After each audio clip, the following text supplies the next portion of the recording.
condição militar,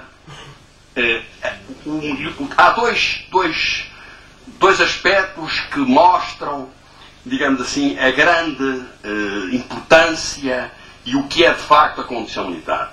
Eu já disse, que é o exemplo vivo dos eficientes das Forças Armadas. Isto é, aqueles que estão entre nós e que arriscaram tudo e que, nomeadamente, ficaram diferentes em termos das suas possibilidades físicas e muitas vezes mentais, que foi digamos assim, um ganho, digamos assim, que se procedeu, que teve lugar depois do decreto-lei que nós tivemos a falar. Isto é, como sabem, neste decreto-lei de 43/76 não estava considerado stress pós-traumático de guerra, que foi uma questão que levantou muita polémica e que finalmente, hoje em dia, já é abrangido por legislação própria. Portanto, esse é um dos aspectos, isto é, a afetação das possibilidades físicas e mentais dos militares quando estiveram a atuar como militares na defesa dos interesses nacionais. Interesses nacionais que, naturalmente, são definidos, são determinados pelos legítimos representantes políticos. Isto é, não somos nós, não são os militares que definem quais são os interesses nacionais. Quem são os responsáveis políticos, aqueles que têm legitimidade para o fazer. E os militares limitam-se a atuar colocando, enfim, inclusive a sua vida em risco, para defender esses interesses nacionais. O outro aspecto, que de certa maneira também mostra a dimensão da condição militar, é digamos assim, a angústia do comandante perante uma decisão. E eu, quando estou a falar em comandante, estou a falar em qualquer militar, porque, como sabem, mesmo quando há apenas uma equipa de dois, o mais antigo é o comandante, é o responsável pela equipa. Portanto, de certa maneira, a escola militar é uma escola de comandantes, é uma escola de chefia, é uma escola de disciplina, mas é também uma escola de comando, uma escola de chefia. E muitas vezes, esse comandante, nem que seja o comandante só de mais um, vê-se perante a necessidade, nomeadamente em combate, de tomar decisões que poderão, qualquer que seja o lado da sua decisão, ter consequências trágicas. Ele tem que as tomar. Ele tem que tomar essa decisão. Sozinho, na sua angústia, no seu isolamento, ele tem que tomar essa decisão. Eu até, enfim, uma vez que estamos numa casa de ex-combatentes, eu, a propósito disso, lembro a questão da retirada de Guilés, que foi uma coisa que há pouco tempo se referiu. O comandante que decidiu retirar do Guilés as suas tropas e a população que tinha por missão defender,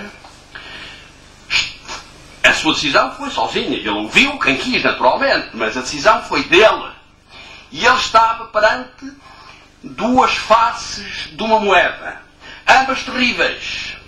Porque, por um lado, se saísse, podia ser chamado de covarde, podia ser preso, podiam dizer que ele não cumpriu a missão e portanto, arriscou os interesses nacionais e os interesses da pátria. A outra face da missão era ficar. E se isso acontecesse, se decidisse nesse sentido, ele poderia, perante um ataque do inimigo, poderia ser aprisionado, uma série de militares aprisionados, outros mortos, a população aprisionada, que seria outra tragédia. Portanto, o comandante militar, em qualquer momento na sua decisão, está perante um dilema pode estar perante um dilema de soluções ambas trágicas. Isto é, ele é evidente que escolhe aquela que julga que não vai ser trágica. Mas ele pode se enganar. Porque a decisão é uma decisão de natureza objetiva. É aquilo que nós podemos designar como não a condição militar, mas podemos ir mais longe e dizer que é a servidão militar. É a carga de decidir em situações de grande stress e em que qualquer dos aspectos da decisão pode levar a uma tragédia. Portanto, são esses dois pontos, o deficiente das Forças Armadas e a posição angustiante do comandante ao decidir, que melhor repercutem, digamos assim, a natureza da condição militar. O caso, eu vou agora, digamos assim, escolher dois dos componentes do universo da condição militar. O primeiro é os antigos combatentes. A generalidade dos antigos combatentes, não apenas os deficientes das Forças Armadas. Esse será o segundo componente que eu vou tratar. Mas o primeiro são os antigos combatentes. É evidente que quando um português, assim como um americano, assim como um francês, é chamado como cidadão de uma pátria a que pertence a defender a sua pátria e a arriscar a sua vida e, enfim, a poder acontecer tudo aquilo que nós sabemos que pode acontecer, ele não está à espera de ser pago por isso. Porque não há nada que pague esta disponibilidade. Nada. Só quem é militar, só quem esteve em situações de dificuldade é que sabe que não há nada que pague isto. Portanto, ele não está, o antigo combatente, aquele que combateu, não está à espera de ser pago porque foi combatente. Mas ele está à espera de não ser, no mínimo, prejudicado por ter sido combatente. Isto é que não se pode, de maneira nenhuma, aceitar. Portanto, o Estado deve fazer para criar situações em que impeçam os antigos combatentes de viver em situações de carência, como nós sabemos que há muitos que vivem. Ou por doenças, ou por deficiência de rendimentos, e o Estado, portanto, tem obrigação de tratar destes antigos combatentes, destes homens que, numa situação de perigo, defenderam a pátria e arriscaram a vida.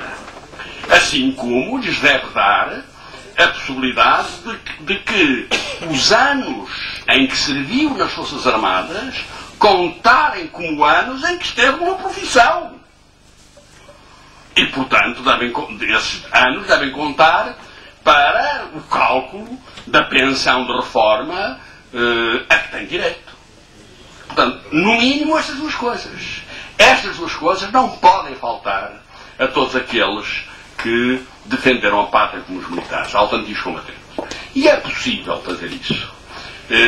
Isto é, não deve ser, não se deve avançar para situações megalómanas e demagógicas que os ex-combatentes não esperam, nem enfim, nunca, quando foram combater, não esperavam isso, nem esperam agora, que é receber qualquer coisa porque combateu. Isto são decisões demagógicas que não resolvem o verdadeiro problema dos ex-combatentes e apenas criam uma situação que não resolve nada e gasta rendimentos do Estado.